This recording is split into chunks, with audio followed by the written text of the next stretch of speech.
మీలో non veg అంటే ఎంతమందికి ఇష్టమో కామెంట్ చేయండి. చికెన్ అంటే నచ్చిన వాళ్ళు ఎవరు ఉండరు కదా. చికెన్ని ఈ విధంగా చేశారంటే ఇంకా అదిరిపోతుంది అనమాట రెగ్యులర్గా చేసే కంటే.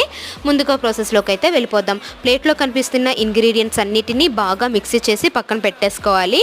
ఇప్పుడు చికెన్కి పసుపు ఉప్పు పెట్టి బాగా కడిగినాక అది కూడా పక్కన పెట్టుకొని కొంచెం ఆయిల్ వేసేసి ఆయిల్ హీట్ అయిన తర్వాత చికెన్ వేసేసి మీడియం ఫ్లేమ్లో మాత్రమే ఉడికించుకోవాలి. చూస్తున్నారు కదా, చికెన్ ఇలా ఫ్రై అయిన తర్వాత అందులోని అల్లం వెల్లుల్లి పేస్ట్, పసుపు, ఉప్పు వేసేసుకొని ఈ కలర్ వచ్చేంత వరకు చికెన్ని బాగా ఫ్రై అయితే చేయాలి.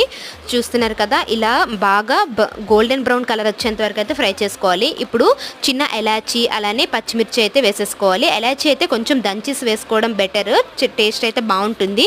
అలానే ముందుగా గ్రైండ్ చేసి పెట్టుకున్న పేస్ట్ అంతటిని వేసి బాగా ఉడికించుకున్నాక అందులోనే ఉప్పు, కారం అలానే కొంచెం మసాలా వేసేసుకొని కలుపుకున్నాక చివరిగా కొత్తిమీర, కరివేపాకు వేసుకొని సర్వ్ చేసుకుంటే టేస్ట్ అయితే అదిరిపోతుంది. మీకు నచ్చితే ఒక లైక్ వేసుకోండి.